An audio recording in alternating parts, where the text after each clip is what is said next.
technology and the boardroom CIO's roadmap to be part of board. And for this, I would like to invite on stage Mr. Vipin Rustagi, Group CIO at Duroflex. Giving a brief introduction, he's an IT and DX leader with extensive experience in FMCG, consumer goods, D2C, retail and manufacturing, heading technology and digital transformation in leadership roles. He has successfully led IT digital teams in multiple businesses transformations across GTM, supply chain, e-commerce, marketing, finance, manufacturing, HR and infra network. Also, he has strong background in SAP, sales and marketing systems, digital sales, customer engagement and experience management. With this, please welcome Mr. Vipin with a huge round of applause. Good afternoon, everyone. Really nice to see and hear the introduction. I was very happy to hear so many good things. So this is a very heavy topic that I am going to discuss now. More than who will bell the cat, it is like how to bell the cat, right? A lot of people might have a lot of thoughts, lot of interactions in the boardroom, and you might have had different kind of thoughts because there are people ranging like the investors, the board members, the promoters, right? For smaller companies, for bigger companies, there are different kind of IT acumen and IT tech savviness that different people have. So there are different challenges that are there, right? And on top of it, you will find a lot of people with a lot of magical thoughts, right? Some might have some very transformational thought, which might not be like, which might require investments, kind of investments that Microsoft is doing, or Facebook is doing, and some other good companies are doing, and they would try to get the experience similar to that, right?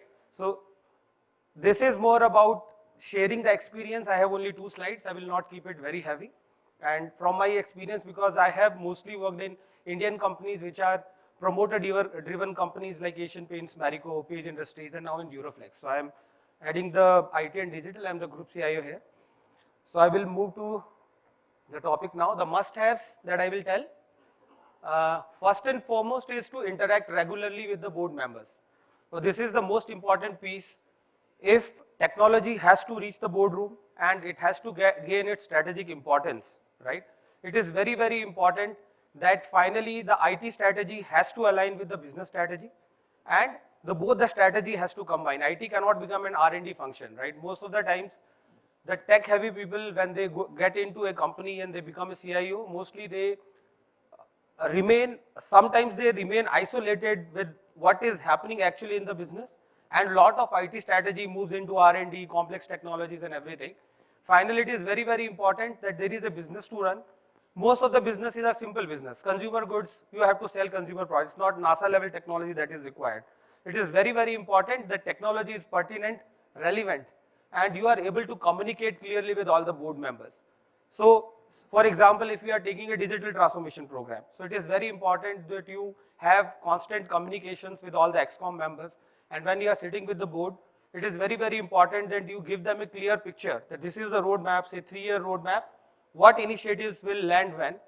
Does it does it concern with the kind of, does it match with the business strategy that is there? So if there is a 3-year roadmap, suppose there is an IPO that needs to be covered, right? So what kind of competencies and digital capabilities is required, say year 1, year 2, and what kind of initiatives will land, what kind of costs will be there, what kind of skills and capabilities growth will have to be there within the company. So those kind of simple discussions has to happen, wherein that can be consumed by all the board members and then they can appreciate what we are trying to do. The first step. The second important point is then whenever you get a chance to engage with the board, it is very important that you set the agenda with the board proactively. You need to engage with them. You need to make sure that the questions that they have in their mind, those are getting answered while you are in the boardroom and while you are presenting. It should not happen there is a big misalignment, right?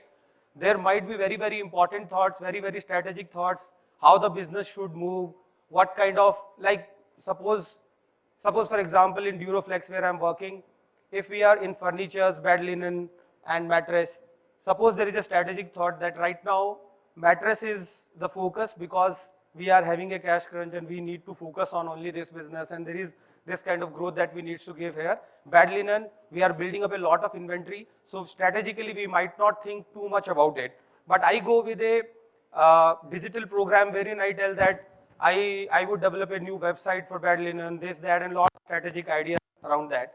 That would not what the board is thinking, what the business leaders are thinking. So it is very, very important that we set the agenda and it has to be pertinent and relevant. Next one is that you need to bring the right people to the board meetings. So you need to identify the green balls and you need to identify the business leader who will champion your projects along with you. So you need to create an ecosystem. Suppose there is an e-commerce head and you're working with a supply chain head, you make sure that those guys go there, they talk along with you, and they make sure that the communications are right, the business values that are defined are right, and the execution that we are trying to show is like co-owned and it is business stakeholders. So you need to bring the right people to the board meeting. Most important one, this is where most of the IT communications become very, very boring, is leave the IT jargons behind. It is very, very important to talk in simple languages because most of the time this becomes a very big roadblock, and when we talk about complex technical terms as well as things that don't sync with them. So when a CIO is part of the board meeting, it is very important he speaks business and he exactly has a pulse on what is lacking, what kind of digital capabilities are required, and what kind of values that are unlocked, which are lying on the ground, and how to make a difference there. It is very, very important to talk in business terms. So these are the must-haves, and there is one more slide. I will not go much deep into this. Is a kind of copy-paste slide. Okay, I have taken it from Deloitte's presentation, and I liked it, really liked it. If you see in the board, the discussions will be around performance, strategy, and risk, right? So if you see performance, everything revolves around how the business is performing. So it is very, very important. Any initiatives, any ideas that are getting discussed from the CIO has to talk somewhere on the bottom line and top line. It has to relate to like how is it making a difference? What are the tangible, quantitative benefits? It cannot be a kind of high-end project with a lot of investments, but it is solving nothing. Or in the minds of the business, it is not even solving the long-term problem or capability or readiness. So it is very, very important that when we are discussing, we need to discuss, like for example, if we take on the e-commerce side, suppose we need to increase the consumer engagement. So we bring WebEngage or MoEngage, any other technology, right? And if there are store discovery modules that we are going to implement, any new implementation that we are trying to do, we will have to relate exactly. For example, on the website, because of payment issue, if the conversions are not happening properly, there is a lack of conversions because of payment issues. So we need, if we are bringing a new payment method, we need to exactly tell that this is the kind of uplift it will bring. So if we talk in that language, in quantitative terms, in value terms, then it will relate to them very, very efficiently. Another example I can give, which I am trying to do in Duroflex, is I am trying to make Duroflex a true omni brand, wherein we have distribution, retail, and e-commerce business, which are in equal proportions. It is a unique company where all three businesses are of equal weights. Now the boundaries between brand and the customer has to break, right? And we have a lot of supply chain inefficiencies, lot of materials lying on the ground at different places. So right products at the right place at the right time also not available. All the ranges are not available across. In spite of having a 2-3 months inventory, we are having a lot of lost sales.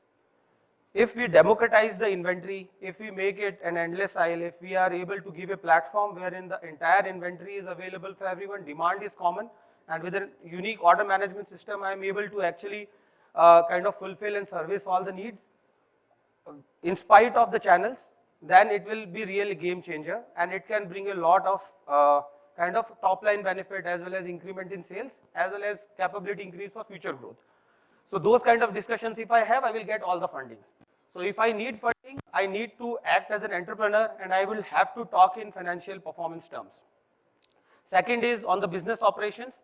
So if it is supply chain product or a factory improvement project, it is very, very important that we communicate clearly what it is trying to achieve and what kind of efficiencies will be there. Along with the supply chain and the manufacturing head, we need to clearly identify that they co-own it and they become party to the project and they subscribe to the entire value that we are trying to showcase. So business operations is also very important, and talent. Last one is actually building a right team. It is not only about the IT team. So most of the time the misconception that people have is IT and digital are kind of baby of IT team. But normally that is the biggest problem that is there, because IT can build systems. Digital teams can also kind of make an ecosystem, but the actual value of driving it in the execution and extracting the value on the ground. So there has to be a larger team. So the ecosystem needs to be developed. So your core IT team, you need right skills, and your extended business teams also you need good people and with right skills, right? So that there is a maker, and then the maker gives it to the person who is executing on the ground and he extracts value. So both have to work in coherence. So the core team consists of IT teams and the business champions. Both have to be identified properly, and all these discussions are very important when we are presenting a project or a program in the board. Then we need to exactly and clearly identify how will we make it happen. So the execution excellence, whatever is required to get it done on the ground, that has to be clearly communicated. So talent becomes another important piece. So when we talk about performance, these three parameters has to be talked about. Next one is risk. So most of the people, I have that experience. Most of the times it is fear, which gives, like there are two ways to go about this. One is to inculcate fears. Everything will fall apart, somebody will hack this, that and all that. A lot of people do that, okay? But what my feel is, at the end of the day, when a CIO goes into the boardroom, it is very important that the CIO gives the assurance. Most of the times, many of the fears are very, like for example, I worked in a consumer goods company. Earlier I worked in Asian Paints and Marico. There also, a lot of times we were not bothered much about the peripheral systems because the data were piecemeal first of all, and those data were very democratized, and we cannot make it so complex that the actual user is also not able to use it. But the core that is there, like S4HANA, if we have in the core, that core has, S4HANA has its inherent capabilities of a lot of security, and that data is the data that we need to be extra vigilant to make it secure.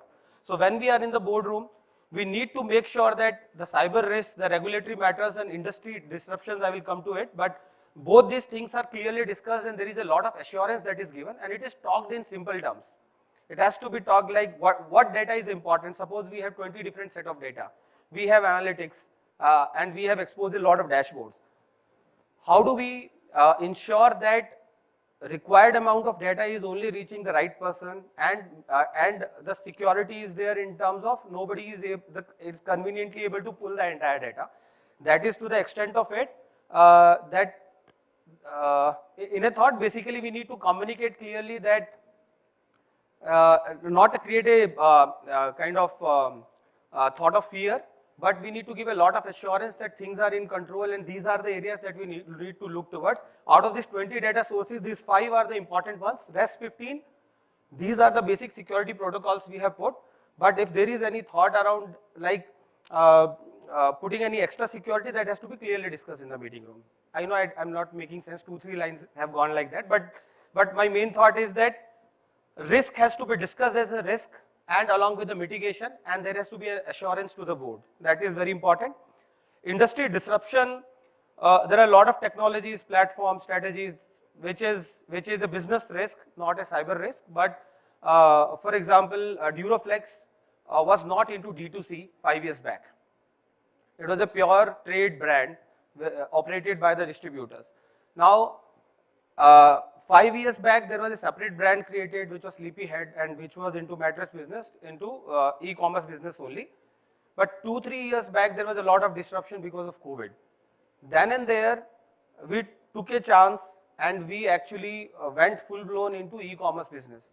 At that point of time, that was a big business risk because the entire trade was suffering, and the physical interactions that were there between the shoppers and the trade was not that much, and e-commerce was the way to go forward. At that point of time, that risk was taken, and now 50% of our business is D2C.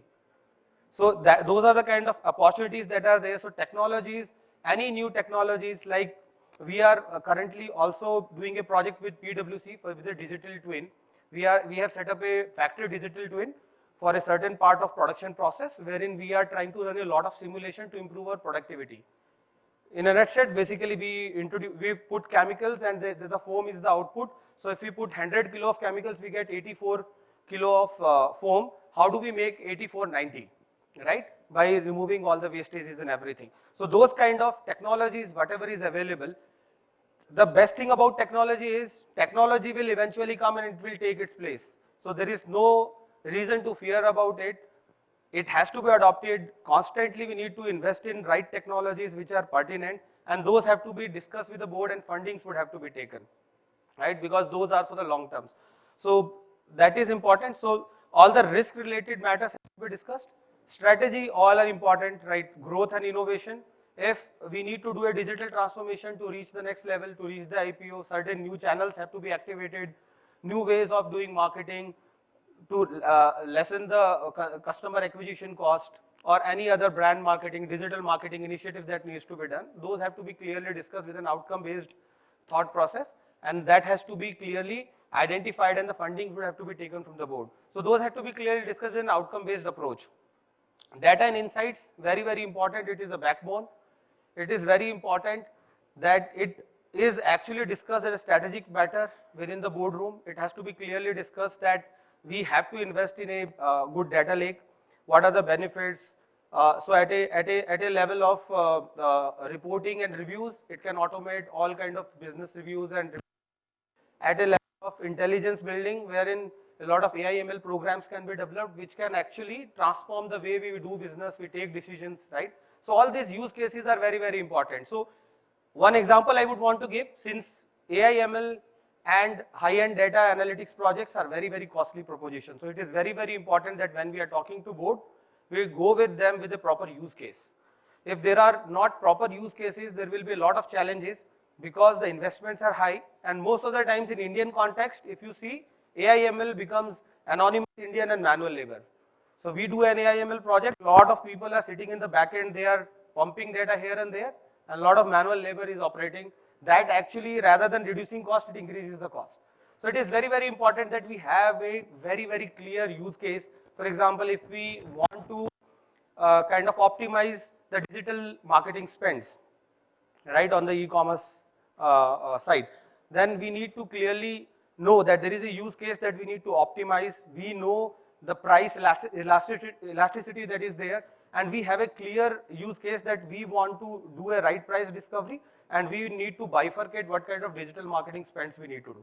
So if we go with that mindset, or say we want to discover a consumer propensity model, wherein for the e-commerce site, we exactly know if customer is taking step 1, step 2, step 3, step 4, what will be the step 5. So there are very, very important algorithms which are available, like Markov's model, which can exactly predict with a good amount of probability what will be the next step that a consumer will be taking. If we pump that data to the e-commerce website, it can actually give a lot of uplift in the revenue.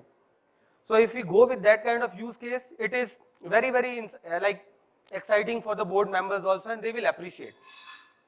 Customer experience, another important point. Even if it is trade, even if it is D2C, it is very, very important, because trade relations are built over a period of time, and it is very important there is a two-way mechanism wherein we are doing something in terms of IT tools, and they are sharing their data back to us so that we can build our customer repository. So to do that with trade and to do that with customer, it is very, very important the customer delight and experience is taken care of. Any projects and initiatives that are in that line, that has to be discussed with the board.